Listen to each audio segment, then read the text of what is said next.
Greetings, friends. Today, I'm going to tell you about Elena, an architect from Moscow. For her, the dacha is not just a little house in the country. It's an entire universe, a sacred place where the soul finds rest through labor, and the family becomes a single unit, planting potatoes and grilling shashlik together. She sincerely believed that this unique Russian phenomenon was the pinnacle of country life, incomprehensible to pragmatic Americans.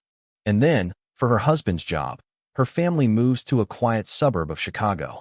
They rent a house with a perfect lawn, which Elena despises at first sight for its pointlessness. She has no idea that this patch of land, empty in her eyes, will not just change her opinion.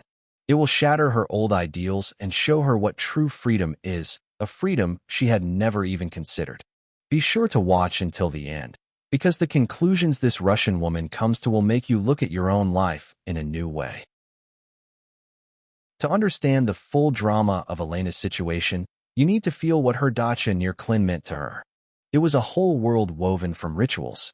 The long Friday traffic jam leaving Moscow, the creaky gate, the smell of soil, the greenhouse, and smoke from the Mongol grill. And, of course, labor.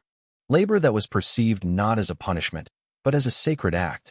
In the spring, digging the garden beds.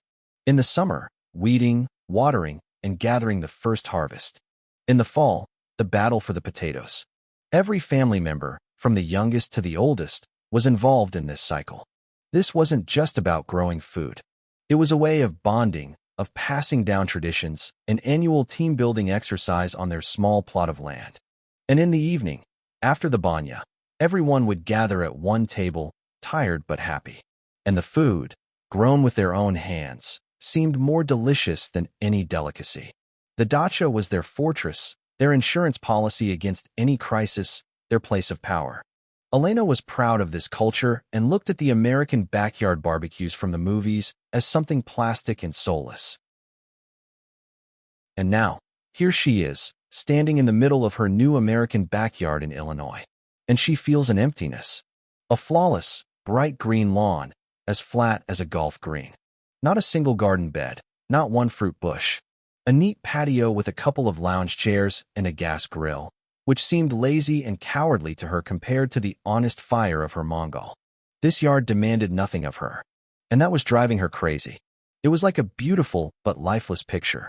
She didn't know what to do with it.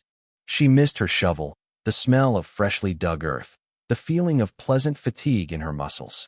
She watched her daughter playing on this perfect grass and thought that her child was being deprived of something important, a connection to the land, an understanding of where food comes from. This American yard seemed to her a symbol of detachment from real life, a sterile space for lazy people. Weeks went by. Elena observed her neighbors, the Johnson family, and her bewilderment only grew. On weekends, they didn't dig up a garden. They played. Mr. Johnson threw a baseball with his son. Mrs. Johnson read a book in a lounge chair. Sometimes they would have a barbecue, and it was nothing like a Russian shashlik cookout. No long rituals of lighting charcoal. Mr.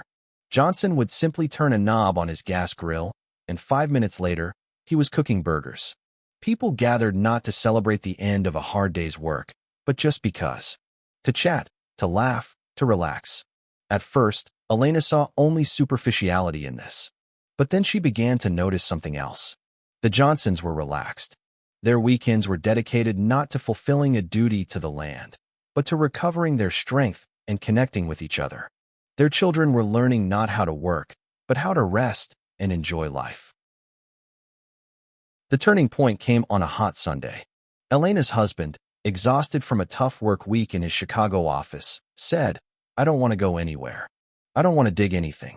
I just want to sit here, in the quiet." They bought a large inflatable pool at Target, and their empty, pointless yard was suddenly filled with life. Their daughter's happy squeals, the splash of water, the smell of sunscreen. Elena sat in a lounge chair with a glass of iced tea and watched her family.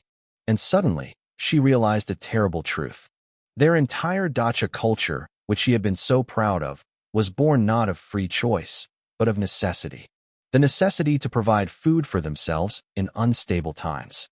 And the hard labor wasn't so much a spiritual practice as it was the only available way to make that patch of land useful. She had always thought the dacha was freedom, and now she understood that true freedom is the ability not to have to work on your own land. She looked at her backyard with new eyes. This wasn't an empty space. It was a space of pure leisure, a space freed from the necessity of survival. The American system, with its stable economy and accessible food, had given these people an incredible luxury, the ability to use their land not for labor, but for joy. And this thought turned everything upside down. The dacha is a brilliant response to the challenges of a difficult history. It is a monument to resilience and hard work. But the American backyard is a symbol of success, a symbol that the system works so well that you don't need to have your own personal food supply. Your security lies in a strong economy, not in a cellar full of potatoes. And this grants the highest degree of freedom, freedom from necessity, the freedom to simply live and enjoy. So what is truly more valuable? A plot of land that feeds you but demands your labor, or a plot of land that demands nothing but your relaxation? Where is there more real freedom? In self-sufficiency born of necessity, or in leisure granted by stability and prosperity?